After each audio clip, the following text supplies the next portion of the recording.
So we've got ourselves a Nacho Fernandez. It is a flashback rather than an end of an era. He's 93 rated, aerial, intercept, block. I mean, he's looking pretty fancy. He can also play left back and right back, so if you are in dire need of somebody, he is the man to shout. Now, obviously, when it comes to in-game stats, we're looking pretty standard as a centre-back anyway. He is a 4-star, medium-high, 5'11", like I said, with the preferred and alternative positions. We've got them 3 playstyle pluses amongst all of the defending, which is very nice, so I'm already very happy with this card. We then obviously got the power header, the long ball pass, and the pinged pass. Pace-wise, looking good. Passing, fantastic. Dribbling, really good on that balance. Good composure, good reactions. And defending physical, looking fantastic as well. Now, Royce was about 870, whereas Nacho's coming in at a lovely 260, so a very good price nonetheless. And he's going to be half the price of Thiago Silva. Now, Thiago Silva was fantastic in himself. Nacho, on the other hand, is only controlled, so I'm very interested to see how he goes.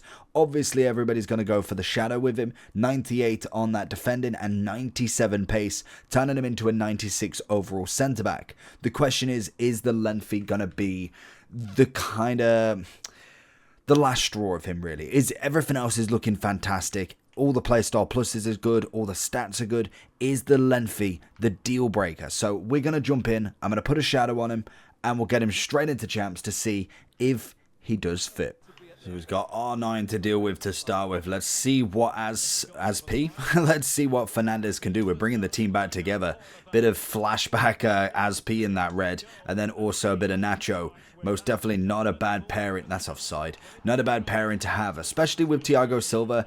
It's going to be interesting with a lot of these kind of different end of an era flashback sort of cards, because we've got a whole host of solid ones. Like, you think of Cruz now. If you're thinking Royce in that cam, Cruz in the kind of box-to-box role, it's a very kind of nice partnership already. Everybody's kind of, there's not multiple positions retiring at the minute. All we need is a goalkeeper retiring.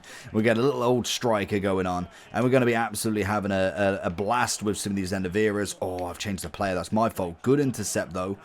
Good turn on him. The one thing that I'm interested with him being a centre-back is the fact that he's got so much balance for a centre-back as well. Big hit. What a finish.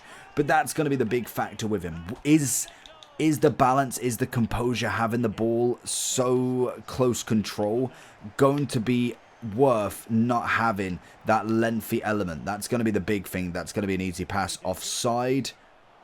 Just about. Nearly had me questioning whether she was offside then or not. So it is going to be an interesting one. I don't think I've really utilised a centre-back without lengthy for a while. But it has been done before. I believe Yashin, or I want to say it is Yashin. Pretty sure Maldini is lengthy. But one of them, I know I get wrong all the time, isn't actually lengthy. And they were one of the best centre-backs in the game at a time. Good block from Thiago Silva. Just have everybody with Thiago Silva as well. He is absolutely unreal. And that's going to be the comparison of the day, is, does he compete? Because I'd much rather you, if you've already got one centre-back, I feel like a lot of people have one decent defender and then they're kind of looking for their partner. If you've already got one decent one, I don't feel like Nacho will be better than Thiago Silva.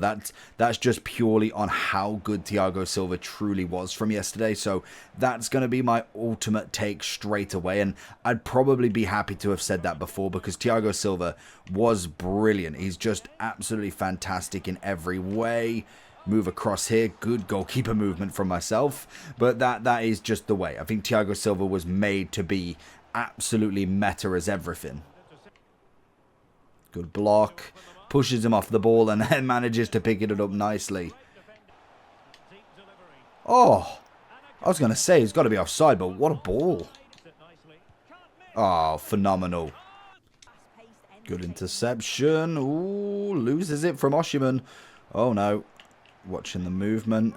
Someone's praying for Dortmund to win today. It's a good block from him.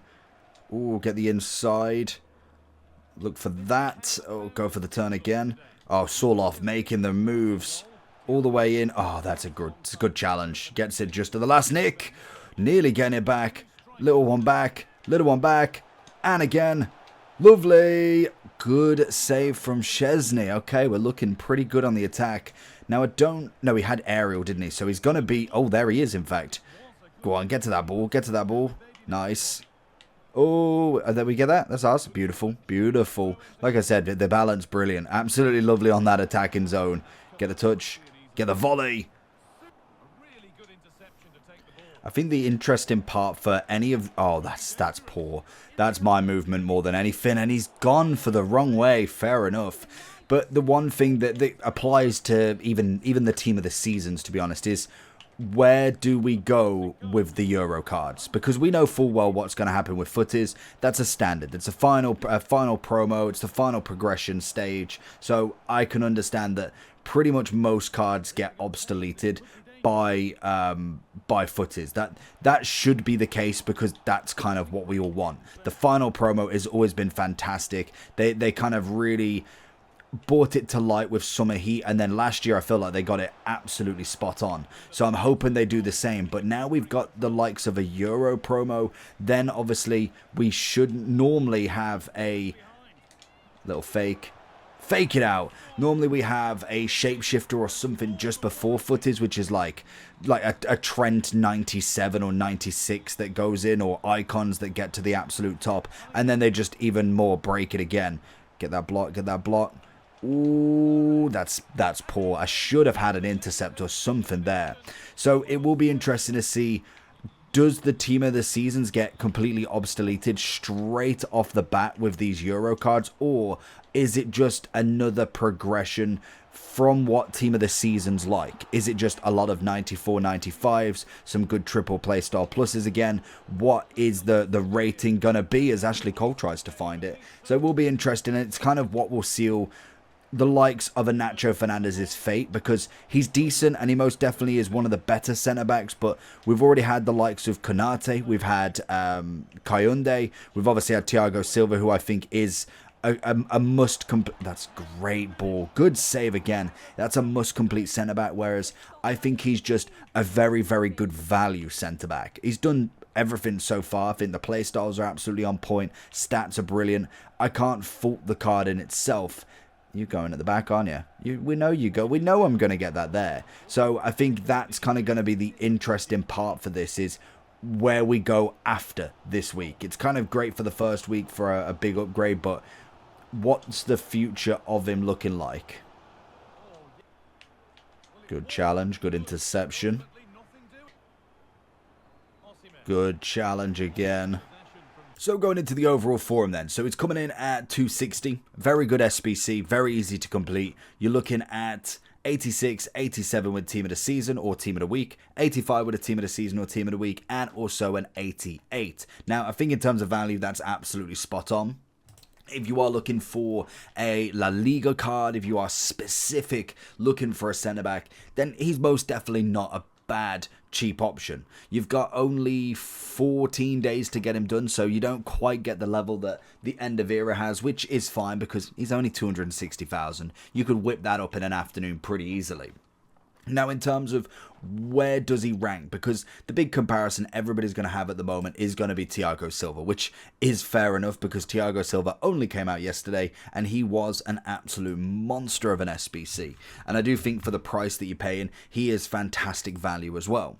So already now we could get potentially two very good centre-backs in your backline already. Now, Thiago Silva brings the anticipate, the power header and the jockey, whereas with Fernandez, he's a bit more pacier, a bit more light on his feet. He's got himself the balance, and he's got himself the aerial, he's got the intercept, and he's got the block. The block. So you've kind of got two very solid, not necessarily even tall, because Nacho's only 5'11", but you're looking at very solid defenders. Now, there is always the option, you could go with him as a fullback if you really wanted to. Now, Asp is going to be one of my favourites at the right back role, so whether you'd want to put him at left back or right back is kind of the other question. I personally don't think he fits over many of the team of the seasons. Now, especially if you did somebody, say you've got Asp, say you've done Wan-Bissaka, you've done Vasquez, there's a lot of right back. So really, the only position that you could go with other than centre back is probably the left back. And even then, I just think he wouldn't fit. As much as he is a decent card, I don't think fullback is really going to suit him in terms of what options we've already get. Like Grimaldo at 315, even Olga, very, very good card at nearly 400. Cancelo is absolutely wrapping that position. We then obviously had Battle as an SBC, another cracking team of the season that you could have gone for. Then we also had a Zambrotta SBC. We've had a Roberto Carlos SBC. There's just far too many, and it would kind of believe me that he just needed to be in the centre back. Now, I think in terms of price, he's absolutely fine. The price is not a problem. He's a decent card. He's definitely not going to be overtaking like a probably not even Konate or Koyunde, to be honest. I think he is good, but they were very good centre-backs, and they may have been a little bit more on the pricier side. They definitely had the stats to back it up. I don't think he fits fullback, and then if I'm going for any other centre-backs that you probably wouldn't go over, Upamecano was probably better. The lengthy aspect is going to have an impact. In the long run, I don't think it's going to be, you're going to notice it every game, but there'll be a moment where a lengthy centre-back would have caught him or would have got the ball, and unfortunately, he's not going to be able to do that. And it's going to be that crucial moment where I just personally think the lengthy on a centre-back is an absolute must. You may agree, may disagree. I think let me see, what was it, Yashin? I'm pretty sure it was Yashin who didn't have it.